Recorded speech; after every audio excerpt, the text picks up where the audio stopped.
Hello and welcome to Rathod science academy. ఈరోజు మనం హిందూని తెలుగులో చూద్దాం. ఇక్కడ నేను ఫ్రంట్ పేజ్ ఆఫ్ హిందూ తీసుకున్నాను అండ్ ఇక్కడ నేను తీసుకున్న ఎడిషన్ హైదరాబాద్ ఎడిషన్. సో ఇక్కడ ఫ్రంట్ పేజ్ చూసుకున్నట్లయితే economic survey products bright India increasingly darker world. So ఇదే ఆర్టికల్ మనము ఇంటర్నేషనల్ ఎడిషన్లో తీసుకున్నట్లయితే టైటిల్ మార్చారు. ఏంటంటే survey products upbeat India troubled world, కానీ మొత్తం సేమ్ మ్యాటరే ఉందన్నమాట. సో ఇక్కడ మీరు చూడాల్సింది ఏంటంటే first of all economic survey అంటే ఏంటి, అండ్ నెక్స్ట్ వచ్చేసి ఇండియా బ్రైట్గా కనిపిస్తుంది. ఇంకొక సైడ్ చూసుకున్నట్లయితే డార్కర్ వరల్డ్ ఉందని చెప్తుంది అనమాట. సో ఎకనామిక్ సర్వే అంటే ఏం లేదు, మీరు ఎకనామీ సబ్జెక్ట్లో ఉన్న మీకు చాప్టర్స్ చూసుకున్నట్లయితే national income, inflation, poverty, unemployment, agriculture, industries, money market, capital market, trade, అన్ని చాప్టర్స్ ఉంటాయి కదా. అవన్నిట్లోనూ లాస్ట్ 1 year నుంచి ఇండియా ఎలా పర్ఫామ్ చేసిందో చెప్పే డాక్యుమెంటే ఎకనామిక్ సర్వే అనమాట. ఈ ఎకనామిక్ సర్వే మనకి సంవత్సరానికి ఒకసారి రిలీజ్ చేస్తారనమాట. దీన్ని అథెంటికేటెడ్ సోర్స్ అని కూడా అంటారు. నార్మల్గా మనం ఎకానమీ చూసుకున్నట్లయితే మనకి చాలా స్టాండర్డ్ బుక్స్ అవైలబుల్లో ఉన్నాయి, కానీ ఫస్ట్ మీరు చేయాల్సింది ఏంటంటే ఫస్ట్ కన్సెప్ట్స్ క్లియర్గా మీకు అర్థం అవ్వాలి. కన్సెప్ట్స్ క్లియర్గా అర్థం అవ్వాలంటే మీ క్లాస్ నోట్స్ని మంచిగా చూసుకోండి. దాని తర్వాత నెక్స్ట్ సోర్స్ వచ్చేసి బడ్జెట్ మనకి February 1st రోజు ప్రవేశపెడతారనమాట. అండ్ ఎంటైర్ బడ్జెట్ చదవకండి, ఓన్లీ బడ్జెట్ స్పీచ్ వచ్చేసి మనకి 58 నుంచి 62 పేపర్ల వరకు ఉంటుంది. ఆ బడ్జెట్ స్పీచ్ని క్లియర్ కట్గా అందులో ఉన్న ఈచ్ అండ్ ఎవ్రీ వర్డ్ యొక్క మీనింగ్ తెలుసుకోవడానికి ట్రై చేయండి. అండ్ దాని తర్వాత నెక్స్ట్ వచ్చేసి ఎకనామిక్ సర్వే. ఇంతకుముందు చూసుకున్నట్లయితే మనకి ఎకనామిక్ సర్వేలో వాల్యూమ్ 1, వాల్యూమ్ 2 అనేది, వాల్యూమ్ 1 మెయిన్స్కి, వాల్యూమ్ 2 ప్రిలిమ్స్కి అన్నట్టు చదువుకునే వాళ్ళం. కానీ ఇప్పుడు ఏంటంటే 2 వాల్యూమ్స్ కలిపి ఒకటే బుక్ అనేది పబ్లిష్ చేస్తున్నారు కాబట్టి ఈచ్ అండ్ ఎవ్రీథింగ్ చూసుకోవాల్సిన అవసరం ఉంటుంది. జస్ట్ ప్రిలిమ్స్కి అయితేనేమో ఫ్యాక్ట్స్ గుర్తుపెట్టుకోకుండా కన్సెప్ట్స్ ఏంటో చూసుకోండి, మెయిన్స్కి అయితేనేమో ఫ్యాక్ట్స్ కూడా చూసుకోవాలి. సో ఇక్కడ చూసుకున్నట్లయితే ఈ ఆర్టికల్ ఏం చెప్తుందంటే ఇండియా ఎకనామిక్ గ్రోత్ బాగుంది అని చెప్తున్నారు. అసలు ఈ ఆర్టికల్ అసలు ఏం చెప్తుంది అంటే ఇండియా యొక్క 1 year పర్ఫార్మెన్స్ గురించి చెప్తుంది అనమాట. సో ఇక్కడ ఫ్యాక్ట్ చూసుకున్నట్లయితే ఇండియా బాగానే పర్ఫామ్ చేస్తుంది అనడానికి కొన్ని రీజన్స్ ఉన్నాయి. అవేంటంటే మన జీడిపి గ్రోత్ అనేది బాగానే 7.4% వరకు ఉందని చెప్పి రీసెంట్గా IMF కూడా ఒప్పుకుంది, వరల్డ్ బ్యాంక్ ఒప్పుకుంది, అండ్ అలాగే RBI చెప్పింది, అండ్ గవర్నమెంట్ ఆఫ్ ఇండియా కూడా చెప్పడం జరిగిందనమాట. అంతేకాకుండా మన కంట్రీలో ఇన్ఫ్లేషన్ కూడా బాగానే మనం మేనేజ్ చేస్తున్నాము. ఇన్ఫ్లేషన్ అంటే తెలుగులో ద్రవ్యోల్బణం అనమాట. సో దీన్ని పెట్టాల్సిన టార్గెట్ ఎంత ఉండాలి అంటే 4 ± 2% మనం మెయింటైన్ చేయాలి. అంటే 2 to 6% అనేది మెయింటైన్ చేయాలి. కాకపోతే ఏంటంటే మనం ఇంకా 2 కంటే తక్కువనే మెయింటైన్ చేస్తున్నాం, అది ఒక మంచి విషయం అని అంటున్నారు. అంతేకాకుండా ఇండియాలో మ్యానుఫ్యాక్చరింగ్ సెక్టార్కి కూడా బూస్ట్ ఇవ్వడానికి PLI స్కీమ్స్ కూడా డిఫరెంట్ ఏరియాస్లో మనం ప్రమోట్ చేస్తూనే ఉన్నాము. అండ్ అంతేకాకుండా మనము ఏం చేస్తున్నాము అంటే ఎస్పెషలీ మన ఎకనామీలో ఇన్వెస్ట్మెంట్స్ని కూడా మెయింటైన్ చేస్తున్నాము. అండ్ అంతేకాకుండా గవర్నమెంట్ ఆఫ్ ఇండియా కొన్ని రీఫార్మ్స్ కూడా రీసెంట్గా తీసుకురావడం జరిగింది. ఆ రీఫార్మ్స్ ఏంటంటే GST 2.0 కానివ్వండి, లేకపోతే PILని ఎక్స్పాండ్ చేయడం కానివ్వండి, ELI scheme, employment incentive scheme. So అలా కొన్ని రీఫార్మ్స్ అయితే తీసుకురావడం వల్ల మన ఎకానమీ బాగానే గ్రోత్ అవుతుంది అని చెప్పి ఈ ఎకనామిక్ సర్వే అనేది చెప్పడం జరిగిందనమాట. కానీ ఇంకొక సైడ్ చూసుకున్నట్లయితే మనకి డార్కర్ వరల్డ్లో కొన్ని జియో పాలిటిక్స్ వల్ల కూడా మన ఇండియా మీద ఇంపాక్ట్ ఉంటున్నాయని చెప్పాయి కదా. ఆ యొక్క నెగటివ్ పాయింట్స్ ఏంటంటే మనందరికీ తెలుసు US టారిఫ్స్ని ఇంపోజ్ చేస్తుంది ఇండియా మీద. ఎంత పర్సంటేజ్ అంటే 50% ఆఫ్ టారిఫ్ ఇండియా మీద ఇంపోజ్ చేస్తుంది. And even Russian sanction act అనే ఒక భయం కూడా మనకుంది. అండ్ అంతేకాకుండా రష్యా ఉక్రెయిన్ క్రైసిస్ వల్ల సప్లై చైన్ డిస్ట్రక్షన్స్ అవుతూనే ఉన్నాయి ఇప్పటి వరకు కూడా. అండ్ అంతేకాకుండా మనకి డీడాలరైజేషన్ని ప్రమోట్ చేస్తున్నాము. ఇండియా యొక్క రూపీ వాల్యూ విపరీతంగా పడిపోతుంది, డెప్రిసియేషన్ అవుతుంది. సో ఇవన్నీ కొన్ని హెడ్విన్స్ అనేవి మనకు ఉన్నాయి అని చెప్పి ఆర్టికల్ చెప్పిందనమాట. సో ఇక్కడ మీరు చూసుకోవాల్సింది ఏంటంటే ఎకనామిక్ సర్వే గురించి క్లియర్గా చూసుకోవాలి. అంతకు మించి ఇంకేం లేదు. ఆ డీటెయిల్స్ అనేది నేను ఇక్కడ చెప్పాను అనమాట. ఓకే, నెక్స్ట్ మీరు ఇంకొక ఆర్టికల్లోకి వెళ్ళినట్లయితే మనం హైదరాబాద్ పేజ్లోకి వెళ్తామన్నమాట. ఈ హైదరాబాద్ పేజ్లో ఒక ఇంపార్టెంట్ టాపిక్ ఉంది. అదేంటంటే 108 foot high national flag inaugurated in city అనమాట. సో ఇదేంటంటే మనం మెహదీపట్నం గ్యారిసన్లో సెరిమోనియల్ ఈవెంట్స్లో భాగంగా మనం 108 ఫూట్ హైట్ ఉన్న ఒక నేషనల్ ఫ్లాగ్ని ఇనాగ్రేట్ చేశామన్నమాట. సో దాని మీద మీకు క్వశ్చన్ వచ్చే ఛాన్స్ అయితే ఉంది, ఎస్పెషలీ గ్రూప్స్లో ఏ ప్లేస్లో మనం ఈ 108 ఫూట్ నేషనల్ ఫ్లాగ్ని ఇనాగ్రేట్ చేశామని చెప్పి. ఇది ఎక్కడంటే మెహదీపట్నం గ్యారిజన్లో అనమాట. అండ్ నెక్స్ట్ వచ్చేసరికి ఇంకొక టాపిక్ కూడా ఇంపార్టెంట్గా కనిపిస్తుంది ఇక్కడ. ఇదేంటంటే CSIR IICT technology for manufacture of electric vehicles components. ఈ ఆర్టికల్ ఏం చెప్తుందంటే CSIR IICT. సో మీకు ఎలా క్వశ్చన్ వస్తుంది అంటే ఈవెన్ ఆర్గనైజేషన్ మీద కూడా క్వశ్చన్ వచ్చే ఛాన్స్ ఉంది, ఎస్పెషలీ గ్రూప్స్ పాయింట్ ఆఫ్ వ్యూలో. రీసెంట్గా ఎలక్ట్రిక్ వెహికల్ కాంపోనెంట్స్ని ప్రొడ్యూస్ చేసే టెక్నాలజీని ఎవరు తీసుకొచ్చారు అని చెప్పి కింద CISR CACT అలా క్వశ్చన్స్ అనేవి ఇస్తారనమాట. ఈ CSIR అంటే ఏంటంటే CSIR Indian institute of chemical technology హైదరాబాద్లో సక్సెస్ఫుల్గా national fibre reinforced plastic formulation తీసుకురావడం జరిగిందనమాట. యాక్చువల్లీ ఈ ఫార్ములేషన్ ఎస్పెషలీ ఆటోమోటివ్ ఇండస్ట్రీస్లో ఇంటీరియర్ డిజైనింగ్లో, ఫర్ ఎగ్జాంపుల్ మీరు కార్లోకి వెళ్ళినామంటే మనకి ఇంటీరియర్ ఉంటుంది కదా, సీట్స్ ఉంటాయి, ముందల ఎలా అరేంజ్ చేశారు అంతా అని చెప్పి, లైట్స్ కానివ్వండి, మ్యూజిక్ సిస్టమ్ కానివ్వండి, వాటిని ఇంటీరియర్స్ అంటారు కదా. సో ఈవెన్ ఇంటీరియర్స్లో అలాగే సెమీ స్ట్రక్చరల్ కాంపోనెంట్స్, ట్రిమ్స్లో, ప్యానెల్స్లో, బ్రాకెట్స్లో అవన్నిట్లో కూడా ఇవి యూజ్ చేయడం జరుగుతుంది అనమాట. అండ్ ఎస్పెషలీ ఈ టెక్నాలజీతో మనం ఎలక్ట్రిక్ వెహికల్ కాంపోనెంట్స్ ఈజీగా మనం హైదరాబాద్లో మ్యానుఫ్యాక్చర్ చేసుకోవడానికి వీలుగా ఉంటుంది అని ఇక్కడ క్లియర్గా చెప్పడం జరిగింది. అండ్ నెక్స్ట్ పేజ్లోకి వెళ్ళినట్లయితే మనకి ఒక పేజ్ మొత్తం డెడికేటెడ్గా సమ్మక్క సారక్క జాతర గురించి ఇచ్చారు, మేడారం జాతర. సో ఇక్కడ ఏంటంటే Sammakka ceremonially placed on gadde at shrine. సమ్మక్కని గద్దె మీద పెట్టారనమాట నిన్న, సో అందుకని ఇది ఉంది. సో యాక్చువల్లీ ఇక్కడ ఈ టాపిక్ ఎందుకు చూసుకోవాలి అంటే ఇక్కడ సెంటర్ అర్జూడ్ టు డిక్లేర్ జాతర as a national festival. Telangana government ఇంకొకసారి సెంట్రల్ గవర్నమెంట్ ఏం అడిగిందంటే ఈ సమ్మక్క సారలమ్మ జాతరని ఒక నేషనల్ ఫెస్టివల్గా డిక్లేర్ చేయండి అని చెప్పడం జరిగింది. ఎందుకు ఇలా చెప్పడానికి, నేషనల్ ఫెస్టివల్గా డిక్లేర్ చేయడానికి మేజర్ రీజన్ ఏంటంటే దీన్ని కుంభమేళా ఆఫ్ సౌత్ అని కూడా అంటారనమాట. ఇది సెకండ్ మహా జాతర విచ్ విల్ బి హెల్డ్, కాబట్టి దీన్ని ఒక నేషనల్ ఫెస్టివల్గా డిక్లేర్ చేయండి అని చెప్పడం జరిగింది. అండ్ ఎస్పెషలీ వచ్చేసి ఇది ఒక హిస్టారిక్ ట్రైబల్ ఫెస్టివల్ అనమాట. And several permanent development works కూడా రీసెంట్గా ఇక్కడ చేయడం జరిగింది. సో ఈ 2 రీజన్స్, ఒకటేమో కుంభమేళా ఆఫ్ సౌత్ అని అంటారు, and it's the largest tribal festival in India. And next వచ్చేసి సెకండ్ మహా జాతర in Telangana state. And especially ఈ ఈవెంట్కి కొన్ని కోట్లాది మంది వచ్చి విజిట్ చేస్తూ ఉంటారనమాట. సో అందుకని సెంట్రల్ గవర్నమెంట్కి మళ్ళీ ఇంకోసారి మన స్టేట్ గవర్నమెంట్ విన్నవించింది ఏంటంటే దీన్ని నేషనల్ ఫెస్టివల్గా డిక్లేర్ చేయమని. సో మీరు ఇక్కడ చూడాల్సింది ఏంటంటే ఏ ఫెస్టివల్ అయినా సరే నేషనల్ ఫెస్టివల్గా డిక్లేర్ చేయాలంటే కావాల్సిన క్రైటీరియా ఏంటి, జస్ట్ ఒకసారి గూగుల్ చేసి రాసి పెట్టుకోండి. ఎస్పెషలీ అది మీకు గ్రూప్ 1లో చాలా ఇంపార్టెంట్. అండ్ నెక్స్ట్ వచ్చేసి ఇంకొక మేజర్ ఈవెంట్ మన హైదరాబాద్లో జరుగుతుంది కదా, అదే వింగ్స్ ఇండియా 2026. ఆల్రెడీ దీని గురించి మనం ఎర్లియర్గా కూడా చూసాము.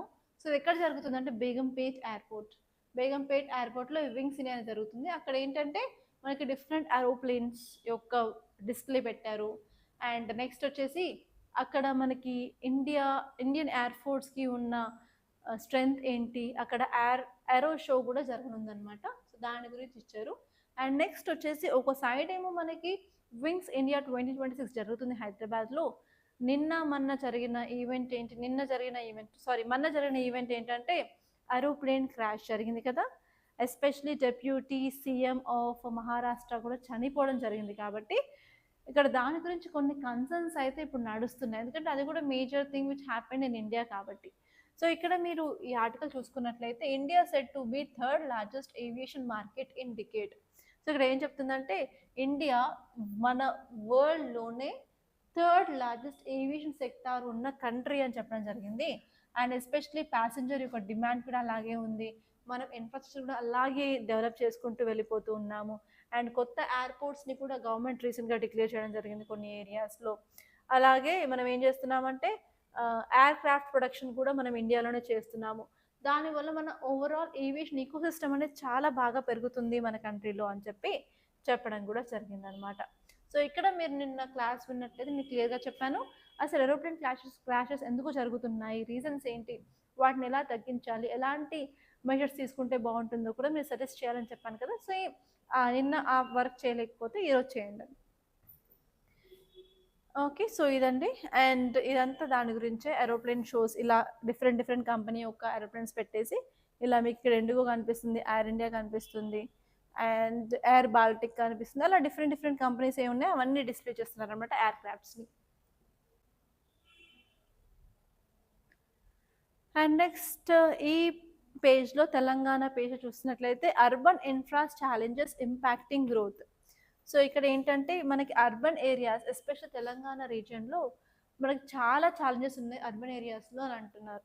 సో ఇప్పుడు మనం కామన్గా తెలంగాణనే కాదు వేరే ఏ స్టేట్ తీసుకున్నా కూడా అర్బన్ ఏరియాస్లో ఉండే ప్రాబ్లమ్స్ ఏంటంటే ఇన్ఫ్రాస్ట్రక్చర్ సరిగ్గా ఉండదు, ఎస్పెషలీ రోడ్లు ఉండవు అండ్ రోడ్ల మీద ట్రాఫిక్ జామ్స్ అనేవి చాలా ఎక్కువ అండ్ సేఫ్టీ ఆఫ్ ఉమెన్ అసలు ఉండదు. అండ్ నెక్స్ట్ వచ్చేసి ఏంటంటే పబ్లిక్ ట్రాన్స్పోర్ట్ విపరీతమైన రద్దీతో ఉంటుంది. అండ్ నెక్స్ట్ వచ్చేసి అంటే వేస్ట్ వాటర్ మేనేజ్మెంట్ సరిగ్గా ఉండదు అండ్ వర్షాలు వస్తే flash floods in urban areas వస్తూ ఉంటాయి. అండ్ అర్బన్ ఏరియాస్లో అర్బన్ హీట్ ఐలాండ్ అంటే టెంపరేచర్ ఎక్కువగా చూడొచ్చు. ఓకే, సో అలా మన డిఫరెంట్ ప్రాబ్లమ్స్ అనేవి ఇక్కడ ఇవ్వడం జరిగిందనమాట. సో ఎస్పెషల్లీ ఇక్కడ ఇచ్చిన ప్రాబ్లమ్స్ ఏంటంటే ల్యాండ్ ఇష్యూస్ ఉన్నాయి, మొబిలిటీ ఇష్యూస్ ఉన్నాయి, శానిటేషన్ ప్రాబ్లమ్స్ ఉన్నాయి, ఇన్ఫ్రాస్ట్రక్చర్ ప్రాబ్లమ్స్ ఉన్నాయి, వేస్ట్ మేనేజ్మెంట్ సరిగ్గా జరగట్లేదు అని చెప్పి especially some major cities like Mumbai, Delhi, Bengaluru, Chennai, Hyderabad ఈ ప్లేసెస్లో ఉన్నాయి అని చెప్తున్నారు. అండ్ వాటిని మనం సాల్వ్ చేయడానికి తీసుకొచ్చిన స్కీమే స్మార్ట్ సిటీ మిషన్ అనమాట. So smart city mission, Swachh Bharat Abhiyan ఎలా వర్క్ చేస్తున్నాయి మీ ఏరియాస్లో అవి చూసుకుంటే సరిపోతుంది.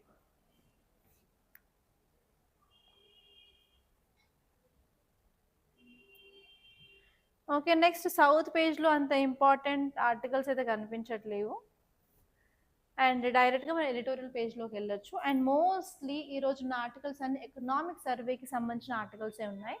సో టైం కుదిరితే మాత్రం, ఎందుకంటే I have like very busy schedule, so interview transcripts అన్ని చేయాలి అండ్ మంత్లీ కరెంట్ అఫైర్స్ చేయాలి. ఆ వర్క్ అయిపోతే మాత్రం I will do separate videos on economic survey, డీటెయిల్గా ఎకనామిక్ సర్వేని తెలుగులో అండ్ ఇంగ్లీష్లో సపరేట్ వీడియోస్ అయితే చేస్తాను if time permits. Okay, so ఇక్కడ మనం చూసుకోవాల్సింది ఏంటంటే వెరీ ఇంపార్టెంట్ ఆర్టికల్స్, అవి ఎడిటోరియల్ పేజ్లో మనకు కొన్ని ఉన్నాయి.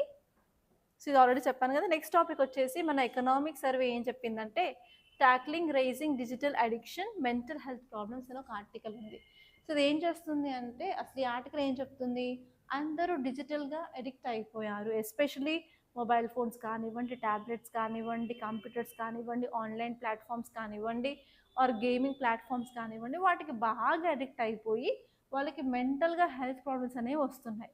ఎస్పెషలీ మన ఇండియాలో జెన్ జీ కమ్యూనిటీ ఏం చేస్తున్నారు అంటే ఇలా డిజిటల్ ప్లాట్ఫామ్స్కి అడిక్ట్ అవ్వడం వల్ల వాళ్ళ యొక్క ఓవరాల్ పర్ఫార్మెన్స్ ఎఫిషియన్సీనే తగ్గిపోతుంది. అలా తగ్గిపోతే ఏంటంటే ఫ్యూచర్లో ఎకనామీ మీద చాలా ఇంపాక్ట్ ఉంటుందని చెప్తున్నారు అనమాట. సో ఇక్కడ ఈ ఆర్టికల్ క్లియర్గా చెప్పేది ఏంటంటే డిజిటల్ అడిక్షన్ అవుతుంది. డిజిటల్ అడిక్షన్ అంటే ఏం లేదు, excessive or compulsive use of smart phone, social media, gaming, online platforms, వాటి వల్ల మెంటల్ హెల్త్ ఇష్యూస్ అనేవి వస్తున్నాయి. అది ఒక major public health and economic ఛాలెంజ్గా మారిందనమాట. ఎస్పెషల్లీ చిల్డ్రన్, ఇప్పుడు చిల్డ్రన్ చూసుకున్నట్లయితే ఐసిఎస్సి ఇంటర్నేషనల్ స్కూల్స్ చదివిన వాళ్ళకైతే even first class, second class, third class ఉన్న వాళ్ళు కూడా వాళ్ళ ఒక సోషల్ అకౌంట్స్ కూడా ఉన్నాయి. అండ్ ఇంతకుముందు చూసుకున్నట్లయితే మీ జనరేషన్కి అండ్ మా జనరేషన్కి మేము స్కూల్ నుంచి వచ్చిన తర్వాత బ్యాగ్లు అక్కడ పడేసి ఆడుకోవడానికి వెళ్ళే వాళ్ళం, మాకంటూ ఒక గల్లీ బ్యాచ్ ఉండేవాళ్ళం. So we use to play lots of games అనమాట. సో ఇప్పుడు స్కూల్ నుంచి ఇంటికి రాగానే పిల్లలు ఏం చేస్తున్నారు, బ్యాగ్ పడేస్తున్నారా, వెంటనే ఫోన్లు తీసుకొని ఆడడం చేస్తున్నారు. సో అలా చాలా డిఫరెన్స్ అనేది జనరేషన్ టు జనరేషన్ గ్యాప్ వల్ల ఇప్పుడున్న పిల్లలకి ఎస్పెషల్లీ చాలా హెల్త్ ప్రాబ్లమ్స్ అనేవి ఉన్నాయి. అది కూడా మెంటల్ హెల్త్ ప్రాబ్లమ్స్. వాళ్ళు ఎందుకు అలా బిహేవ్ చేస్తారో అర్థం కాదు, అరుస్తారో అర్థం కాదు, నవ్వుతారో అర్థం కాదు. అసలు ఏ దానికి ఎలా రియాక్ట్ అవుతారో కూడా మనకి పేరెంట్స్కి అయితే అర్థం అవ్వట్లేదు. Even I'm also face the same problem. Okay, so ఇక్కడ మీరు చూస్తున్నట్లయితే ఎస్పెషల్లీ చిల్డ్రన్ కానీ అడాలసెంట్స్ కానీ యూత్ కూడా ఇలాంటి ప్రాబ్లమ్ని ఫేస్ చేస్తున్నారు. సో అందుకని ఈ ఎకనామిక్ సర్వే ఏం చెప్తుంది అంటే మల్టీ స్టేక్ హోల్డర్ ఇంటర్వెన్షన్స్ ఉండాలి. అలాగే డిజిటల్ హైజీన్ అనేది మనం లాంగ్ టర్మ్లో మెయింటైన్ చేసినట్లయితే మనకు వచ్చే హామ్ని కొంతవరకు తగ్గించవచ్చు అని చెప్పడం జరిగిందనమాట.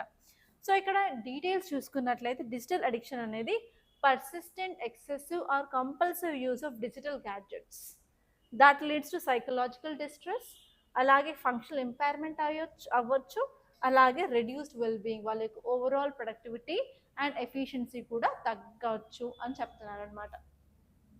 సో ఇలా డిజిటల్ అడిక్షన్కి మన మెంటల్ హెల్త్కి చాలా క్లోజ్ రిలేషన్షిప్ అనేది ఉంటుంది. ఎస్పెషలీ ఇండియాలోనే కాదు, ఈవెన్ అక్రాస్ వరల్డ్లో కూడా చాలా కేస్ స్టడీస్ చెప్తున్నాయి ఏంటంటే ఎక్కువ డిజిటల్ గ్యాడ్జెట్స్ని యూజ్ చేయడం వల్ల యాంగ్జైటీ, డిప్రెషన్, లో esteem, sleep disorders, cyber bullying కూడా వాళ్ళు బాధపడుతున్నారు అని చెప్తుందన్నమాట. అండ్ దానివల్ల ఏంటంటే అకాడమిక్ ఎక్స్పీరియన్స్ కానీ అకాడమిక్ పర్ఫార్మెన్స్ తగ్గుతూ వస్తూ ఉంటుంది, ప్రొడక్టివిటీ తగ్గుతూ వస్తూ ఉంటుంది, అండ్ ఎంప్లాయబిలిటీ ఉండదు, అండ్ డిసీజెస్ అనేవి పెరుగుతాయి అని చెప్తున్నారు అనమాట. సో అసలు రికమెండేషన్స్ ఏమి ఇస్తుంది అంటే మనం సైబర్ సెక్యూరిటీ ఎడ్యుకేషన్ అనేది చిన్నప్పటి నుంచి రైట్ స్కూల్ నుంచి వాళ్ళకి ఇవన్నీ ప్రొవైడ్ చేయాలి. ప్రాపర్ మెంటార్ ఇనిషియేటివ్ సపోర్ట్ అనేది ఉండాలి చిల్డ్రన్కి. అలాగే మ్యాండేటరీ ఫిజికల్ ఎక్సర్సైజ్ ఉండాలి. అంతేకాకుండా పేరెంట్స్ ఇది ఒకటి తీసుకోవాలన్నమాట. ఒక స్టెప్ ఏంటంటే స్క్రీన్ టైంని లిమిట్ చేయడం. డైలీ ఒక 30 minutes ఆర్ 40 minutes అంతే స్క్రీన్ టైంని చిల్డ్రన్కి స్ట్రిక్ట్గా పెట్టడం లాంటివి చేస్తూ ఉండాలి. అండ్ అంతేకాకుండా మన పాలసీ మెషర్స్ని కూడా తీసుకురావాలి అని అంటున్నారు. ఎస్పెషల్లీ ఏజ్ బేస్డ్ లిమిట్స్ కానీ, ఇవాళ ఏదైనా కంటెంట్ చూడాలంటే వెరిఫికేషన్ కంటెంట్ అవన్నీ అవ్వాలి అని చెప్తున్నారు. అంతేకాకుండా మనం డేటా ప్లాన్స్ తీసుకుంటాం, జియో కానీ ఎయిర్టెల్ మంత్లీ 350 ఆర్ 399 అలా మనకి డిఫరెంట్ ప్లాన్స్ ఉంటాయి కదా. ఆ ప్లాన్స్లో కూడా అసలు వాళ్ళు డేటా దేనికి వాడుతున్నారు, సపరేట్గా ఎడ్యుకేషన్ డేటా, సపరేట్గా రీక్రియేషన్ డేటా, అలా డిఫరెంట్ టైప్స్ ఆఫ్ డేటా పెట్టినట్లయితే ఆ డేటా దేనికైతే కొనుగోలు చేస్తారో వాటికి సంబంధించిన వాటికి మాత్రమే అది వినియోగించేలాగా ఆ యొక్క యాప్ యొక్క ఓనర్స్ వాళ్ళు అకౌంటబిలిటీ తీసుకోవాలి అని చెప్పడం జరిగిందనమాట. అంతేకాకుండా మనకి ఆన్లైన్లో టెలిమానస్ అనే ఒక వెబ్సైట్లో మెంటల్ హెల్త్ ప్రాబ్లమ్స్కి రిలేటెడ్గా వాళ్ళు ట్రీట్ చేస్తున్నారు. ఈ టెలిమానస్ని ఇంకా డిజిటల్ అడిక్షన్ని రిమూవ్ చేయడానికి వైడన్ చేయాలి, ఇంకా పెంచాలి అని చెప్తున్నారు. అంతేకాకుండా ఓవరాల్గా మనం డిజిటల్ హైజీన్ని ప్రమోట్ చేసి స్క్రీన్ టైం లిమిట్స్ని పెట్టి డివైస్ ఫ్రీ హవర్స్ మెయింటైన్ చేసి ఆఫ్లైన్ యాక్టివిటీస్ని పెంచినట్లయితే ఓవరాల్గా మనం ఈ డిజిటల్ అడిక్షన్ నుంచి బయటికి రావచ్చు అని చెప్పి ఈ ఆర్టికల్ క్లియర్గా చెప్తుందన్నమాట. అండ్ నెక్స్ట్ ఆర్టికల్ వచ్చేసి from moon to MRIs how space research has transformed health care. So ఈ ఆర్టికల్ వచ్చేసి మన యొక్క సైన్స్ అండ్ టెక్నాలజీలోని అడ్వాన్స్మెంట్ గురించి చెప్తుంది అనమాట. ఈ ఆర్టికల్ క్లియర్గా చదివినట్లయితే మనకి చాలా చాలా డేటా అనేది సైన్స్ అండ్ టెక్నాలజీ అడ్వాన్స్మెంట్ గురించి తెలుస్తుంది. అలాగే హెల్త్ కేర్లో మనం ఇంట్రడ్యూస్ చేసిన టెక్నాలజీ గురించి కూడా తెలుస్తుంది అనమాట. సో హెల్త్ కేర్ అనగానే నాకు ఒకటి గుర్తొచ్చింది ఏంటంటే మెడికల్ టూరిజం. ఇండియా మెడికల్ టూరిజంకి చాలా చాలా ఫేమస్. ఎందుకంటే ఇలాంటి హై ఎండ్ టెక్నాలజీ డెవలప్డ్ కంట్రీస్తో పాటు ఇండియాలో కూడా ఉంది కాబట్టి చాలా కంట్రీస్ నుంచి మనం పేషెంట్స్ని అట్రాక్ట్ చేస్తున్నాము. అంతేకాకుండా Indian medical care is famous for empathy. Even పెద్ద పెద్ద సర్జన్సే కొన్నిసార్లు వాళ్ళే స్టిచెస్ వేయడం కానీ, వాళ్ళే బ్యాండేజ్లు కట్టడం, వాళ్ళే క్లీన్ చేయడం కూడా కొన్నిసార్లు చేస్తుంటారు. అలాంటి ఎంపతి ఇండియాలో తప్ప ఎక్కడ దొరకదనమాట. అంతేకాకుండా కొన్ని హాస్పిటల్స్ లాడ్జింగ్ ఫెసిలిటీస్ కూడా ఇస్తున్నాయి కాబట్టి చాలామంది విదేశీయులు ఇండియాని సెలెక్ట్ చేసుకుంటున్నారు.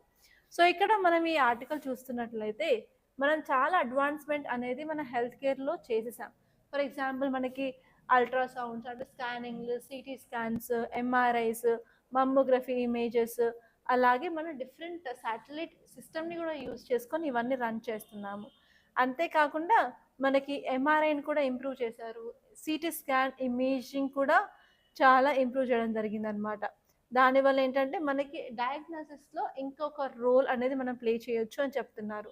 అంతేకాకుండా మనకేంటంటే ఎస్పెషలీ ఇండియాలో అడ్వాన్స్ టెక్నాలజీస్ కూడా ఉన్నాయి. ఫర్ ఎగ్జాంపుల్ కొన్ని వేరియబుల్స్ లైక్ వాచెస్ పెట్టుకోవడం కానీ, కొన్ని బెల్ట్స్ ఉండడం కానీ, అవి పెట్టుకోవడం వల్ల మన ఈసీజీని, మన హార్ట్ రేట్ని, మన బీపీని కూడా మనం మానిటర్ చేసే డివైజెస్ ఉన్నాయి ఇండియాలో అని చెప్తున్నారు. అంతేకాకుండా మెటబాలిక్ మానిటరింగ్ కాన్సెప్ట్స్ని కూడా మనం ఈ వేరియబుల్స్ పెట్టుకున్నట్లయితే బ్లడ్లో షుగర్ లెవెల్ ఎంత ఉంది, ఎస్పీఓటీ ఎంత ఉంది, అవి కూడా చూపిస్తున్నాయి అన్నమాట. అంతేకాకుండా మనం కొన్ని స్మార్ట్ క్లాత్స్ని కూడా మనం యూజ్ చేసుకోవడం వల్ల ఈసీజీ ఎలక్ట్రోడ్స్ కూడా యూజ్ అవుతున్నాయి.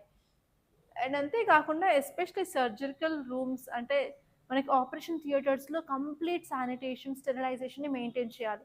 ఎందుకంటే మనం ఆపరేషన్ థియేటర్లో ఏం చేస్తాము, బాడీ కట్ చేస్తాం కదా, మైనస్ స్కిన్ కట్ చేసి బాడీ ఓపెన్ చేసేసి లోపల మనం ఏదైనా కరెక్ట్నెస్ చేయాలనుకుంటే చేస్తాం. కాబట్టి బాడీ ఓపెన్గా ఉంటుంది కాబట్టి ఉన్న ఎన్వైర్న్మెంట్ అంతా 100% క్లీన్ అండ్ శానిటేటెడ్గా ఉండాలి. ఎందుకంటే ఇప్పుడు ఇన్ కేస్ నీట్గా లేదంటే ఏంటంటే పక్కనున్న మైక్రో ఆర్గానిజమ్స్ వచ్చేసి బాడీ లోపలికి డైరెక్ట్గా వెళ్ళిపోతాయి. దానివల్ల చాలా డేంజరస్ అనేది ఉంటుంది. కాబట్టి ఇండియాలో మనం హై టెక్నాలజీ రిలేటెడ్ హెపా ఫిల్టర్స్ని యూజ్ చేస్తున్నాం అనమాట. అవి ఏంటంటే పర్టికులేట్ ఫిల్టర్స్ మన దగ్గర ఉన్న ఎయిర్ని మొత్తం స్టెరిలైజ్డ్గా క్లీన్గా ఉంచడానికి యూస్ఫుల్గా ఉంటుంది. అండ్ అంతేకాకుండా మన దగ్గర ప్రాపర్గా మైక్రోబియల్ మానిటరింగ్ అండ్ స్టెరిలైజేషన్ చేసేవి కూడా చాలా ఎక్విప్మెంట్స్ అయితే ఉన్నాయన్నమాట. అండ్ అంతేకాకుండా ఈవెన్ మనం యాంటీ మైక్రోబియల్ మెటీరియల్స్ని స్పేస్ క్రాఫ్ట్ క్యాబిన్స్ నుంచి డిఫరెంట్ క్యాథెటర్స్ ఇంప్లాంట్స్ వరకు కూడా మనం యూజ్ చేస్తున్నాం. అంతేకాకుండా ఎస్పెషల్లీ శాటిలైట్ బేస్డ్ టెలిమెడిసిన్ కన్సల్టేషన్స్ని కూడా మనం రిమోట్ ఏరియాస్లో అవైలబుల్గా ఉంచుతున్నాము.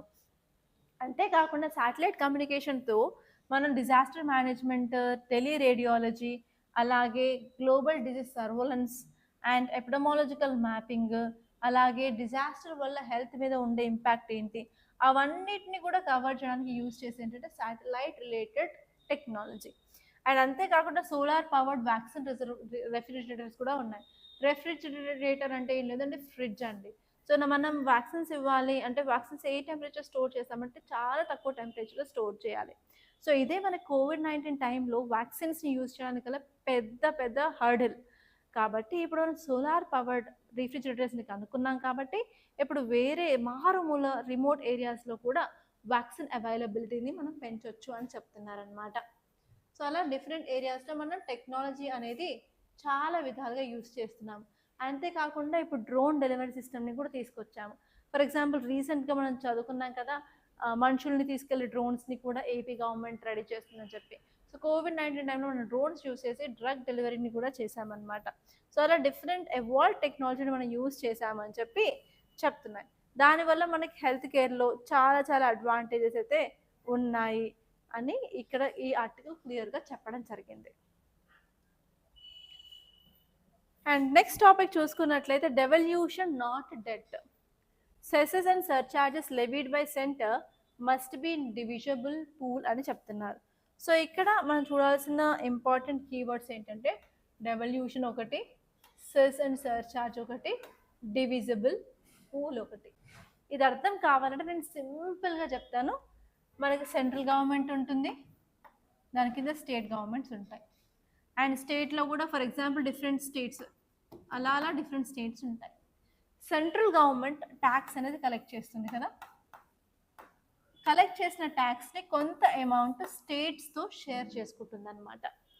ఎంత అమౌంట్ షేర్ చేసుకుంటుందో దాన్నే డివిజబుల్ పూల్ అంటాము.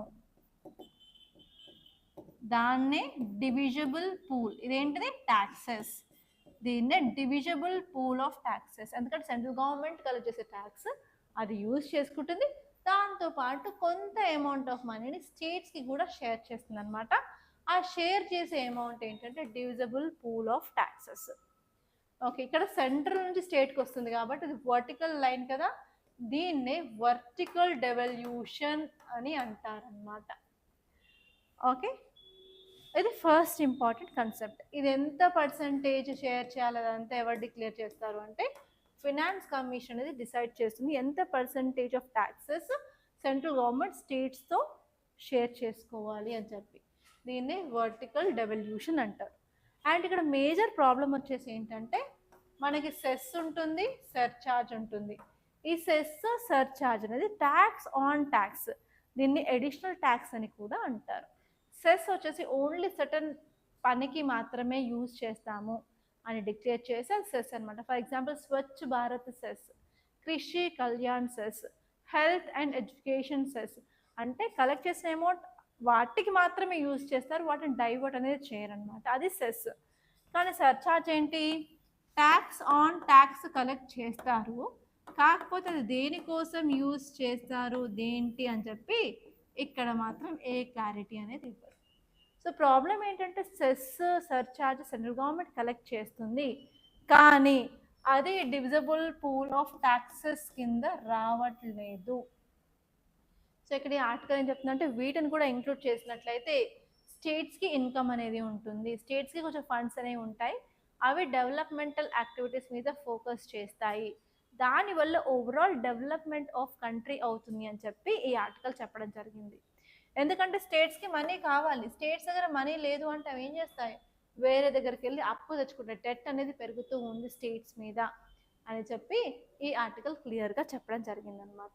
సో మీరు ఇక్కడ ఫినాన్స్ కమిషన్ గురించి మీరు లక్ష్మీకాంత్ ఓపెన్ చేసేసి క్లియర్ కట్గా each and every point Isa చదువుకోవాలి.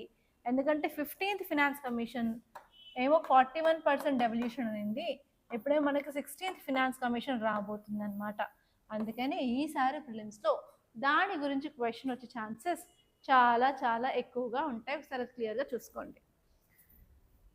ఓకే, నా ఈ ఆర్టికల్ని చూసుకున్నట్లయితే ఏం చెప్తుంది అంటే ర్యాపిడ్గా స్టేట్స్కి ఉన్న ఫండ్స్ తక్కువ అవడం వల్ల స్టేట్ డెవలప్మెంట్ లోన్స్ అనేవి పెరుగుతూ ఉన్నాయి, దానివల్ల ఏమవుతుంది అంటే స్టేట్స్కి డెట్ అనేది పెరుగుతూ ఉంది. సో ఇప్పుడు మనం ఏం చేయాలంటే ఈ డివిజిబుల్ పూల్ ఆఫ్ ట్యాక్సెస్లో సెస్ని సర్చార్జెస్ని కూడా యాడ్ చేయడం వల్ల స్టేట్ యొక్క రెవెన్యూ అనేది పెరుగుతుంది, దానివల్ల ఫిజికల్ ఫెడరలిజంని ఇంప్రూవ్ చేయొచ్చు అని చెప్తున్నారనమాట. ఓకే, అంతకుమించి ఇంకా ఏమీ లేదండి. అండ్ నెక్స్ట్ ఆర్టికల్ చూసుకున్నట్లయితే క్విక్ పిల్, ఈ టాపిక్ వచ్చేసి ఫార్మాస్యూటికల్ సెక్టార్ గురించి మాట్లాడుతుంది. రీసెంట్గా మనం ఫార్మాస్యూటికల్ సెక్టార్లో ఉన్న ప్రాబ్లమ్స్ ఏంటో చదువుకున్నాం కదా, ఎక్కడ చదువుకున్నాము, రీసెంట్గా కఫ్ సిరప్ కంటామినేషన్ వల్ల రాజస్థాన్లో, ఎంపీలో అండ్ వేరే స్టేట్లలో అరౌండ్ 200 మెంబర్స్ కంటే ఎక్కువ మంది చిన్నపిల్లలు చనిపోయారు అని చదువుకున్నాం. ఇది ఏంటంటే ఏ కంపెనీ గురించి చదువుకున్నాం, కోల్డ్ రిఫ్ కంపెనీ, దీని యొక్క మ్యానుఫ్యాక్చరింగ్ తమిళనాడులో జరుగుతుంది అని చెప్పి చదువుకున్నాం కదా. సో ఓన్లీ ఇండియాలోనేనా ఈ ప్రాబ్లం అంటే కాదు, మిగతా ఏరియాస్ అక్రాస్ ద వరల్డ్ కూడా మనం సప్లై చేస్తున్నాం కాబట్టి ఎస్పెషలీ ఆఫ్రికన్ కంట్రీస్లో కూడా ఇలాంటి చిల్డ్రన్ రిలేటెడ్ డెత్స్ అనేవి నమోదయ్యాయి. సో ఇప్పుడు ఈ ఆర్టికల్ న్యూస్లో ఎందుకు ఉందంటే ఇప్పుడు రీసెంట్గా గవర్నమెంట్ ఆఫ్ ఇండియా కొన్ని అమెండ్మెంట్స్ చేసింది ఒక యాక్ట్కి. ఆ అమెండ్మెంట్ చేయడం వల్ల ఏమైంది అంటే ఇప్పుడు ఫార్మాస్యూటికల్ కంపెనీస్ ఎలాంటి పర్మిషన్ ఆర్ లైసెన్స్ లేకుండా స్మాల్ స్కేల్లో వాళ్ళు డ్రగ్స్ని ప్రొడ్యూస్ చేసుకునే అధికారం అనేది ఇచ్చింది. సో ఈ ఆర్టికల్ ఏం చెప్తుందంటే ఇలా లైసెన్స్ లేకుండా కొన్ని ఫార్మాస్యూటికల్ కంపెనీస్ డ్రగ్స్ని ప్రొడ్యూస్ చేస్తే క్వాలిటీ మీద ఇంపాక్ట్ అనేది ఉంటుంది అని చెప్పడం జరిగిందనమాట. సో ఆ డీటెయిల్స్ అన్నీ క్లియర్గా చూసుకున్నట్లయితే రీసెంట్గా government of India new drugs and clinical trials act rules 2019 ఉన్న రూల్స్లో కొన్ని చేంజెస్ చేసేసి ఇప్పుడు ఏదైనా సరే ఒక pharmaceutical company small quantities of డ్రగ్స్ని మ్యానుఫ్యాక్చర్ చేయాలంటే లైసెన్స్ అక్కర్లేదు, అది కూడా ఏంటంటే నాన్ కమర్షియల్ పర్పస్ రీసెర్చ్కి టెస్టింగ్కి చేయాలంటే చేసుకోవచ్చు అని చెప్పడం జరిగిందనమాట. సో ఇప్పుడు కంపల్సరీ లైసెన్స్ ఏం లేదు అని జస్ట్ మనం ఏం చేయాలి అంటే ఒక పోర్టల్ ఉంటుంది, సుగమ్ పోర్టల్. ఈ పోర్టల్ ఎవరు తీసుకొచ్చారు అంటే సిడిఎస్సిఓ, మన ఇండియాలో డ్రగ్స్ యొక్క క్వాలిటీని కంట్రోల్ చేసే ఆర్గనైజేషనే సిడిఎస్సిఓ అంటారు, central drug standard control organization అనమాట. దానికి జస్ట్ ఒకసారి ప్రీ ఇంటిమేషన్ ఇచ్చేసి ఈ సుగమ్ పోర్టల్ను అప్లై చేసుకుంటే సరిపోతుంది అని చెప్పడం జరిగిందనమాట. సో ఎందుకు ఇలా చేశారు అంటే మన ఇండియా ఫార్మాస్యూటికల్ సెక్టార్లో బాగా చేసిందని తెలుసు, అండ్ రీసెర్చ్ అండ్ డెవలప్మెంట్లో మనం సరిగ్గా చేయట్లేం కాబట్టి రీసెర్చ్ అండ్ డెవలప్మెంట్ని బూస్ట్ చేయడానికి ఈ చేంజ్ తీసుకొచ్చాము అని చెప్పారనమాట. అంతేకాకుండా ఈజ్ ఆఫ్ డూయింగ్ బిజినెస్ని ఇంప్రూవ్ చేయొచ్చు, మన డ్రగ్ డెవలప్మెంట్ని కూడా ఇంప్రూవ్ చేయొచ్చు ఇండియాలో అన్నట్టు తీసుకురావడం జరిగింది. కానీ ప్రాబ్లం ఏంటంటే మనకి క్వాలిటీ ఆఫ్ డ్రగ్ అనేది మిస్ అయ్యే ఛాన్స్ ఉంది అని చెప్పి ఈ ఆర్టికల్ చెప్తుందన్నమాట. అండ్ నెక్స్ట్ టాపిక్ చూసినట్లయితే has health spending by centre increased. మన హెల్త్ కేర్ సెక్టార్ చాలా చాలా ఇంపార్టెంట్, ఎందుకంటే హెల్త్ గవర్నమెంట్ సరిగ్గా ప్రొవైడ్ చేయలేదు అంటే చాలామంది పువర్ ఫ్యామిలీస్ ఇంకా పూర్ అయిపోతాయి, medium families, middle income families కూడా పువర్ అయ్యే ఛాన్స్ ఉంది, ఎందుకంటే డెట్ ట్రాప్లోకి వెళ్ళిపోతారనమాట. సో అందుకని ప్రాపర్గా గవర్నమెంట్ అనేది హెల్త్ స్పెండింగ్లో certain percentage of investment compulsory. So ఈ టాపిక్ ఏం చెప్తుంది అంటే ఇండియా హెల్త్ కేర్లో చాలా తక్కువ ఇన్వెస్ట్మెంట్ అనేది చేస్తుంది, ఎస్పెషలీ 1.15% to 2.5% ఆఫ్ జీడిపి మాత్రమే ఇన్వెస్ట్ చేస్తుంది. సో వేరే కంట్రీస్తో పోల్చుకున్నట్లయితే వేరే కంట్రీస్ 4%, 5%, ఈవెన్ 7 to 10% కూడా ఇన్వెస్ట్ చేసే కంట్రీస్ ఉన్నాయి.